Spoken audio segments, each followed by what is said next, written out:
এক মহাক্রান্তিকাল পার করছে আমাদের এই প্রিয় মাতৃভূমি। বৈষম্য বিরোধী ছাত্র আন্দোলনের মুখে পদত্যাগ করে দেশ ছেড়ে পালিয়েছে শেখ হাসিনা।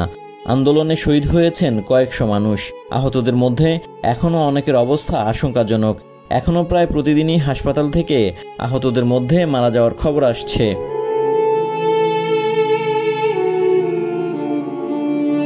এরই মধ্যে শুরু হয়েছে প্রলয়ঙ্করী বন্যা। কোনো ধরনের আগাম সতর্কতা না দিয়ে ভারতের ছেড়ে দেয়া পানিতে ডুবছে ফেনী, নোয়াখালীর বিস্তীর্ণ জনপদ। বানভাসী মানুষের আহাজারিতে কাঁপছে আকাশ বাতাস। এ নিয়ে আবার উপহাসও করছে ভারতের কিছু গণমাধ্যম।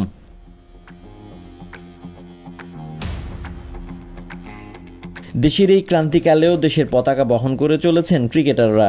পাকিস্তানের রাওয়ালপিন্ডিতে স্বাগতিক দলের বিপক্ষে খেলছেন 2 ম্যাচের টেস্ট সিরিজের প্রথমটি। সেখানে আছেন সাকিব আল হাসান। ক্রিকেটের সাম্প্রতিক সময়টা ভালো যাচ্ছে না সাবেক এই নাম্বার 1 অলরাউন্ডারের। ছিলেন স্বৈরাচারী সরকারের এমপি। বৈষম্য বিরোধী আন্দোলনে কোনো কথা বলেননি, উল্টো কানাডায় থেকে করেছেন বিরূপ মন্তব্য। সেই ক্ষোভে ফুঁসছিল বিক্ষোভকারীরা। সেই ঘটনার রেশ ধরে এবার হত্যা মামলাও হলো সাকিবের বিপক্ষে।